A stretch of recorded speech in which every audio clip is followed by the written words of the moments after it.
Alexandre, Dark Secret, le prix du sang, ça sent le polar.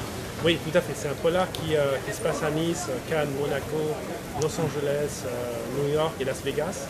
C'est en fait la police qui est sur la piste d'un criminel international qui est aussi trafiquant d'armes et qui est au-dessus des lois, c'est-à-dire qu'en fait il trafique des armes pour des gouvernements, pour des pays en fait qui sont sous embargo international. Donc il rend des services aux nations et aux gouvernants. Tout à fait. Ce qui lui permet d'être bien vu. Voilà, et c'est comme ça qu'il obtient des passe-droits et des renseignements et que la police n'arrive pas à mettre la main sur lui. En fait. Il fait penser à Alexandre Djouri. Voilà, exactement.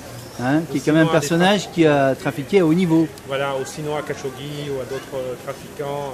Qui au départ n'étaient rien du tout. Voilà, d'origine ukrainienne, qui ont fait des trafics dans les années 80-90.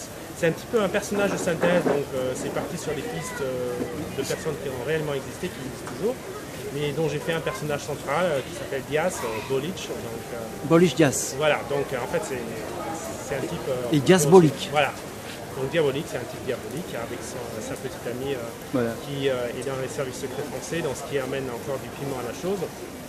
Vu qu'elle travaille non seulement pour les services secrets et la police, mais en plus elle aide à accomplir ses méfaits à l'international, donc c'est un double jeu perdant encore. D'accord, ce sont deux agents secrets, oui, disons, pas réellement agents secrets, quoi. Voilà, exact. Voilà, mais ils font office d'agents secrets puisqu'ils sont dans les mêmes mécaniques, je veux dire, voilà. ils procèdent... Dans tout ce qui est mentalisme, manipulation d'autres, en fait on apprend aussi beaucoup de choses sur les mécanismes qui sont... Confidence sur l'oreiller aussi.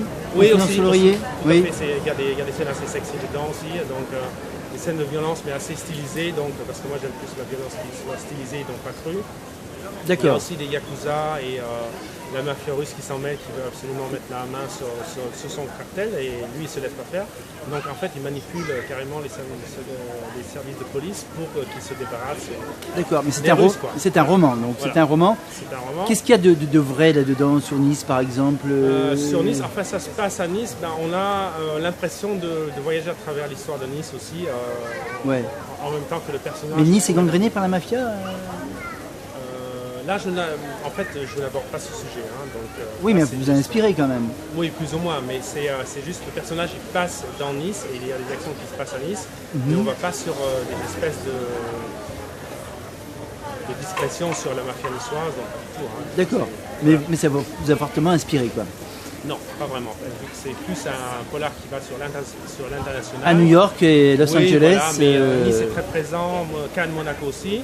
D'accord. Parce qu'il y a des scènes d'action assez et votre personnage, qu'est-ce qu'il y a de la face obscure et la face, disons... Oui, disons que la face obscure, c'est son talent de manipulateur international. Et en fait, il y a toujours deux coups d'avance sur la police et sur tout le monde parce que justement, il a ces informations-là. Voilà. Et en même temps, son amie, elle est extrêmement diabolique aussi, vu qu'elle arrive à manipuler non seulement ses supérieurs pour faire croire qu'en vérité... Ses supérieurs, c'est qui ses supérieurs? C'est qui ses supérieurs, Les supérieurs, quelle entreprise? Les supérieurs. La DST. Ah, elle travaille pour la DST. La DST, mais en elle même travaille temps, officiellement pour la DST. Oui, mais elle est en fait en sous-marin aussi avec la police. D'accord.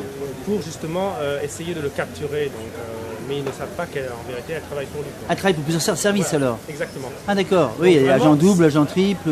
C'est énorme. C'est juste donc on ne sait toujours pas vers la fin du roman qui fait quoi et qui est dans quoi parce que c'est tellement ficelé qu'on découvre juste à la fin où les masques tombent, qui était vraiment ce Diaz en fait. C'est un roman à tiroir un peu. Oui, voilà, mais fait de manière à ce que les gens, les lecteurs ont les clés de suite. D'accord. C'est pas un roman prise de tête. Donc ils peuvent suivre... Voilà, sans problème, c'est un roman très fluide, très haletant, très rythmé, donc ce qui est un petit peu le contraire du Codex Deus, qui était plus axé sur l'histoire, les mystères de l'histoire. Sur l'histoire et sa réflexion. Voilà, et beaucoup plus sur la narration, donc c'est un autre rythme beaucoup plus... Tandis que là, ça pourrait faire l'objet d'un film, par exemple. Oui, tout à fait. Oui.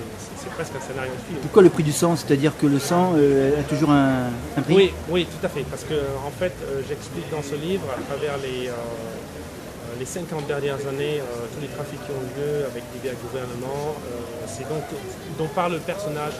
Parce qu'à un certain moment, il est interrogé par la police sous une autre identité, donc les personnes ne savent pas Les policiers ne savent pas qu'ils ont affaire à Diaz et ils pensent que c'est juste un programmateur en informatique, un hacker qu'ils ont coffré alors que c'est véritablement Diaz qui se fait passer pour quelqu'un d'autre.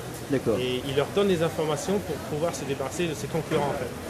Et en même temps, après, c'est ça, il s'échappe, donc il fait du pied à l'autre. D'accord. Et il est protégé. Il est protégé plus ou moins. Il est protégé jusqu'où? Jusqu'où? Ah, Est-ce qu'il tombe? Il tombe ou pas? Alors là, je ne dévoilerai pas s'il tombe, mais c'est bien possible. Hein. D'ailleurs, il y a des caches qui sont découverts par la police, où ils mettent la main sur pas mal de choses qui lui appartiennent. Donc il a vraiment du mal à se déprêter cette fois-ci de tout ce qu'on lui veut. C'est vraiment hyper difficile. Donc les taux se resserrent. Il est simplement sur lui. Et puis, mais il y a aussi l'histoire d'un graphiste qui entre là-dedans et qui est un petit peu l'appât. Oui, c'est une personne complètement innocente qui devient l'appât de cet engrenage infernal et qui se retrouve complètement manipulé entre Nice et Cannes et Monaco. C'est quoi? Qu'est-ce qu'il fait comme profession lui? C'est un jeune? Oui, c'est un jeune qui est en vacances sur la Côte d'Azur, c'est un graphiste qui vient se reposer de son travail sur la Côte d'Azur et qui rencontre justement Sarah Dormas, qui est la compagne de Diaz, et qui le fait passer en fait pour lui, pour pouvoir piéger des personnes, des yakuza qui sont derrière ça, qui veulent sa peau. Une sorte de chèvre un peu. Ouais. C'est ça.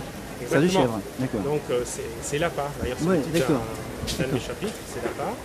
Donc il rentre dans cette machination et le lecteur va découvrir tous les points forts de cette dame qui essaye de le faire passer pour lui. Et lui, il met la main dans un piège.